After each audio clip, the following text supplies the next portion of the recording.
आरहत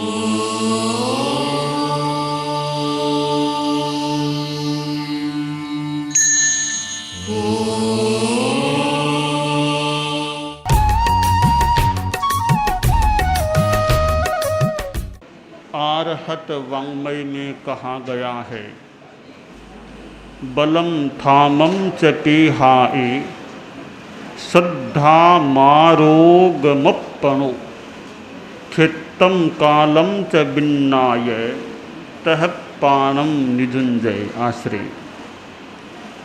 शास्त्रकार ने कहा कि आदमी को अपना बल, अपनी श्रद्धा, अपना आरोग्य, क्षेत्र, काल, इनको जानकर अपने आप को नियोजित करना चाहिए। अर्थात जीवन में विवेक का प्रयोग करना चाहिए। कर्तव्य षट्त्रिंशिका में कहा गया, स्व कर्तव्य मकर्तव्यम विदन्ति नहि ये जनः यदा कदाप्यनिष्टं स्यादिह तेषां मतर्कितम्। जो आदमी अपना कर्तव्य और अकर्तव्य नहीं समझते हैं, उनका जब कभी ऐसा अनिष्ट हो सकता है जिसकी उन्होंने कभी तर्कणा न की हो, कल्पना न की हो। कर्तव्य षट्त्रिंशिका में इसके बाद कहा गया, कृत्या कृत्य मजानानः पशूयन्ते नरा अपि कृत्या कृत्य विवेको हि नृपस्वोरंतरम विदुः।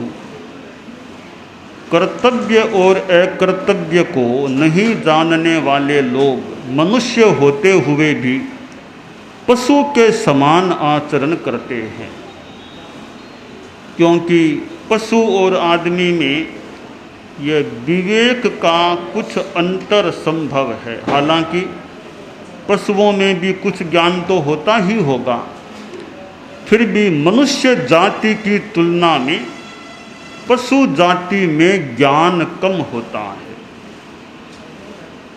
विवेक शक्ति बड़ी शक्ति है।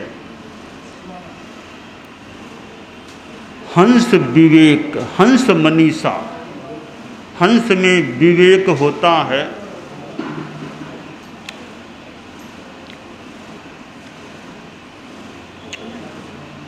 क्षीर नीर विवेचन करना हंस का काम होता है। तो मनुष्य भी विवेक करे, करणीय क्या अकरणीय क्या, लाभ किसमें अलाभ किसमें, इस पर ध्यान दे। संस्कृत में कहा गया, अल्पस्य हेतोर बहुहातुमिच्छन् विचार मूढ़ प्रतिभासी मित्वम।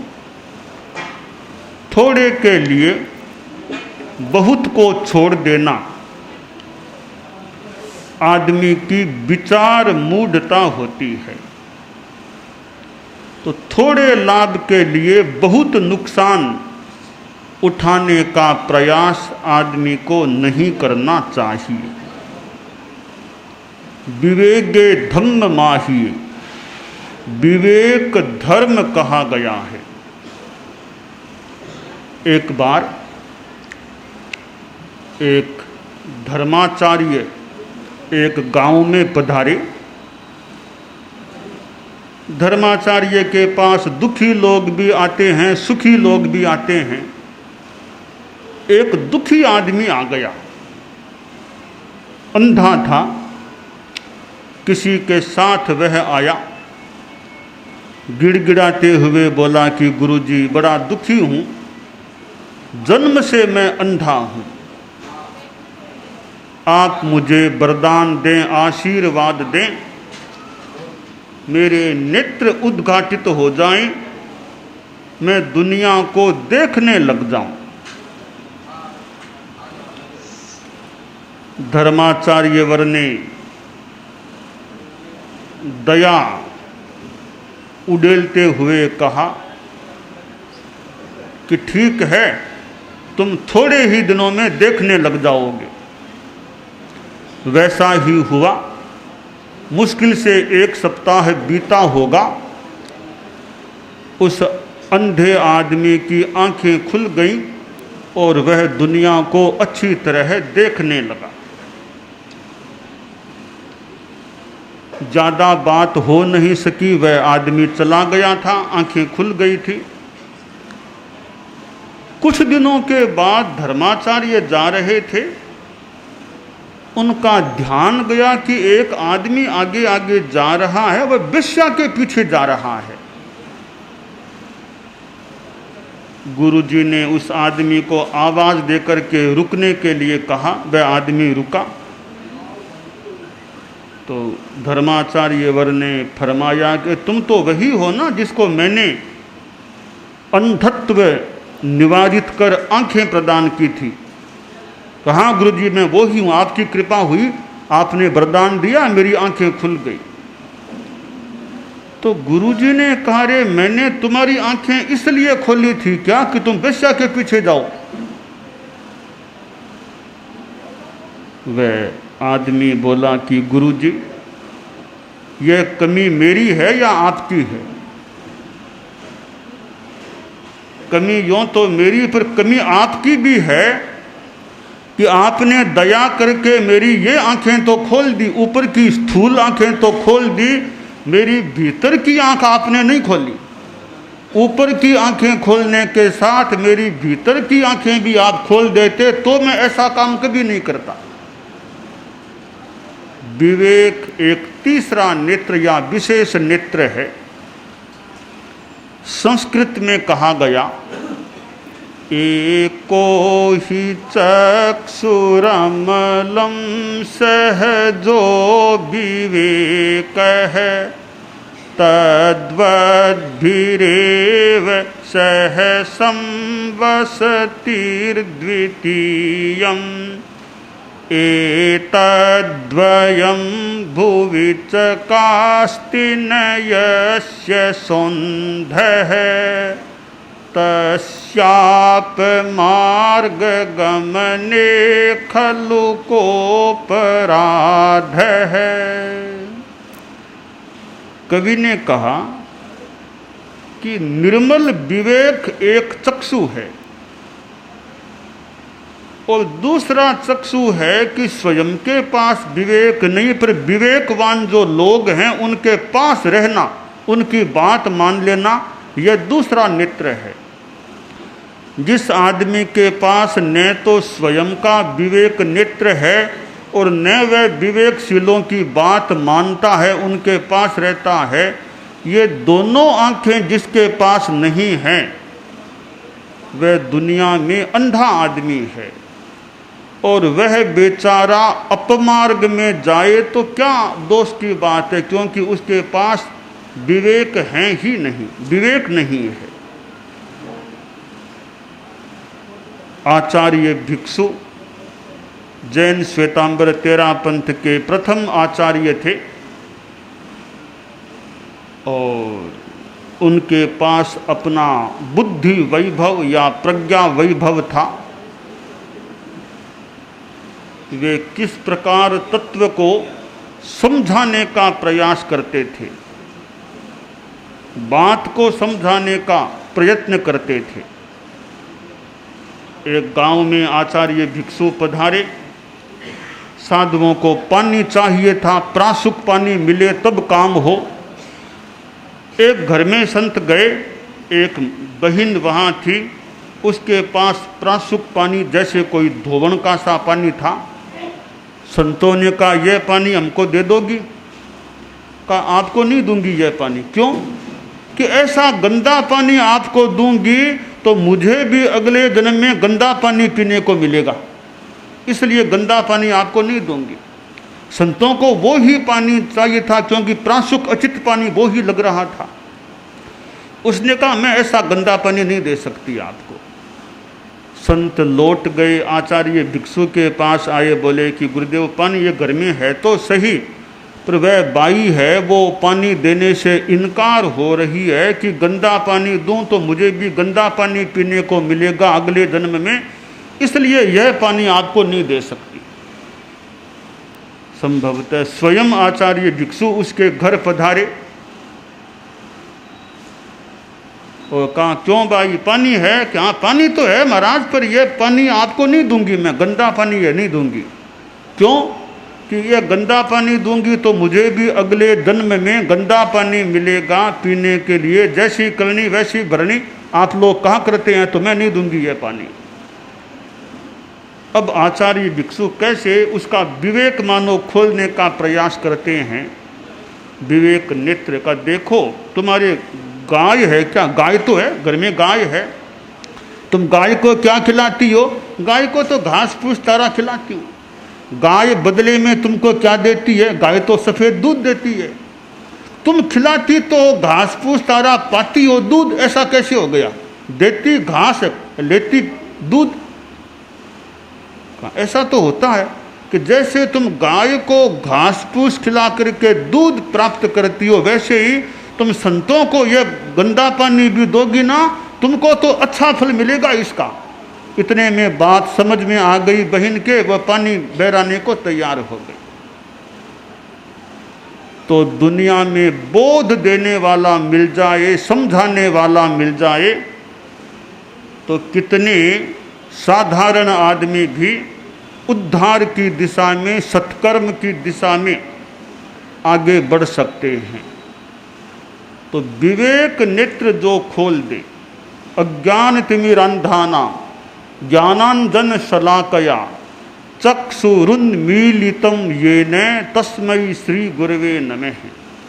अज्ञान के अंधकार से जो लोग अंधे होते हैं, ज्ञानांजन शलाका से जो उनका नेत्र खोल देते हैं, ऐसे गुरुओं को, गुरु को नमस्कार। तो ज्ञान देने वाला गुरु होता है। थोड़ा भी ज्ञान कोई दे तो उस संदर्भ में वह भी गुरु हो जाता है। तो आदमी को अपना ज्ञान बढ़ाने का और विवेक युक्त आचरण करने का प्रयास करना चाहिए, सत्पुरुषार्थ करना चाहिए। आदमी को भाग भरोसे नहीं बैठना चाहिए। दुनिया में वह आदमी अभागा है जो भाग भरोसे बैठ जाता है। भाग भरोसे कभी नहीं बैठना चाहिए।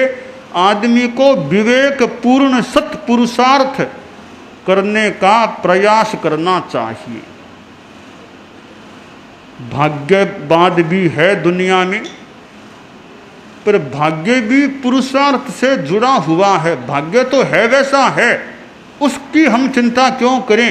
हम चिंता करें पुरुषार्थ की। पुरुषार्थ अच्छा करेंगे तो आशा करें भाग्य भी अच्छा हो जाएगा, अच्छी वस्तु मिल जाएगी। जैसा कि गीत में कहा गया, हमारे भाग्य बड़े बलवान मिला यह है,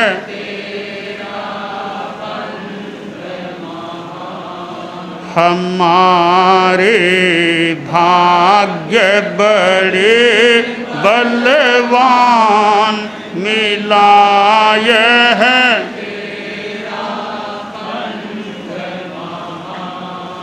करने जीवन का कल्याण मिला यह है तेरा। भिक्षु ने ढूंढ निकाला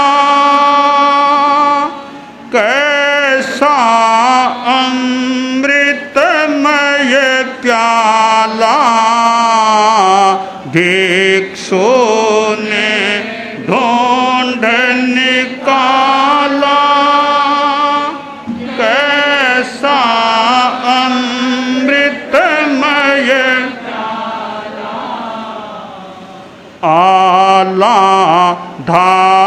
धार्मिक जग की शान मिलाय है,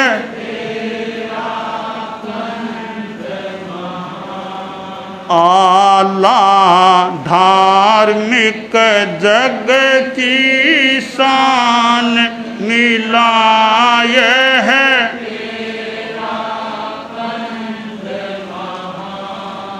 हमारे भाग्य बड़े,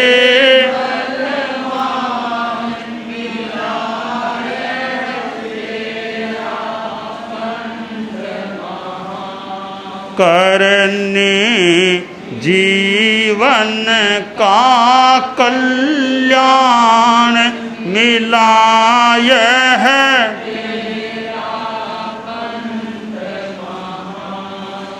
तो भाग्यवाद भी सिद्धांत है। मैं भी भाग्यवाद को मानता हूँ, और जैन दर्शन में तो कर्मवाद का सिद्धांत है ही, जो भाग्यवाद का ही सिद्धांत प्रतीत हो रहा है।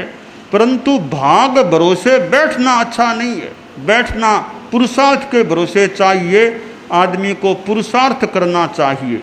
परम पूज्य गुरुदेव तुलसी कितना पुरुषार्थ करते थे।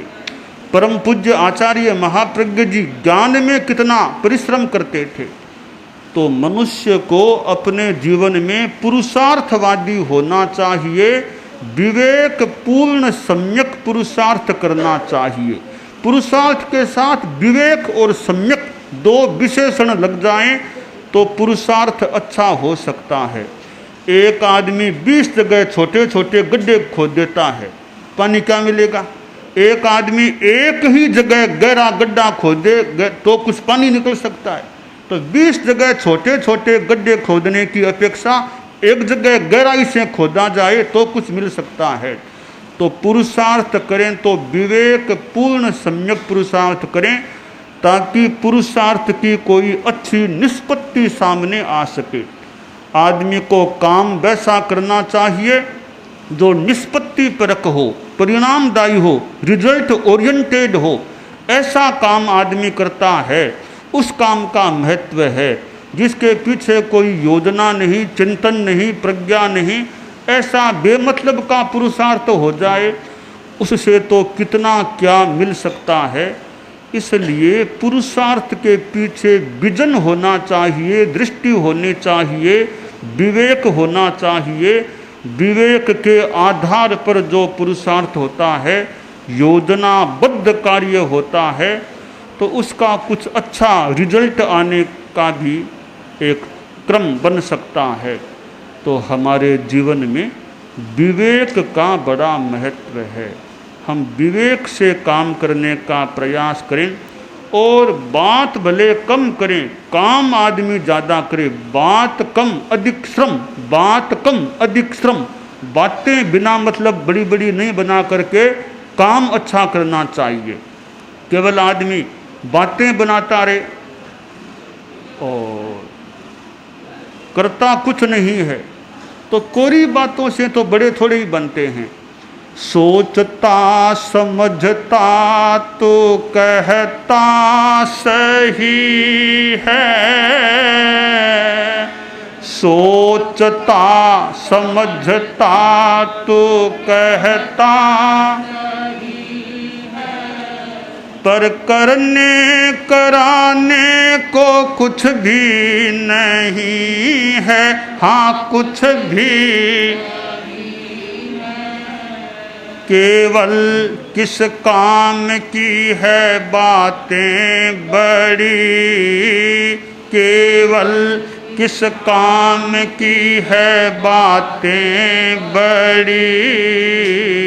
सजग बनो बीती जा रही घड़ी, संयम करो बीती जा रही घड़ी, भजन करो गीती। महान वह होता है जो विष को पीना जानता है। महान वह होता है जो विष को पीना जानता है, आने वाली हर सांस को जीना जानता है। आने वाली हर सांस को जीना जानता है। बातों में माहिर बहुत मिलेंगे दुनिया में, बातों में माहिर बहुत मिलेंगे दुनिया में, पर सम्मान वह पाता है जो समर वेला में सीना तानता है। सम्मान वह पाता है जो समर वेला में सीना तानता है। तो बातें भी मौके पर करनी चाहिए, मौके पर अच्छी बात भी करनी चाहिए।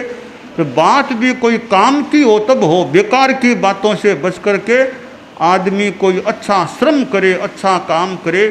बातें नहीं बोले, काम बोले। बातें मुख से बोलना एक बात है, आदमी का काम बोलना चाहिए। काम मैंने क्या किया, बात बढ़िया बढ़िया भाषण दे दिए, तो तुमने किया क्या? किया तो कुछ नहीं, तो कोरा भाषण से क्या होगा?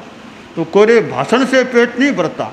आदमी परिश्रम करेगा, काम करेगा, तो काम बोलना चाहिए। जबान बोले न बोले, काम आदमी का दिखना चाहिए, बोलना चाहिए। और काम तब दिखेगा, बोलेगा, तब विवेक युक्त आदमी काम करेगा। तो हमारे जीवन में परिश्रम का बड़ा महत्व है, और परिश्रम का आधार विवेक हो जाए तो उस परिश्रम का बहुत ज़्यादा महत्व हो सकता है।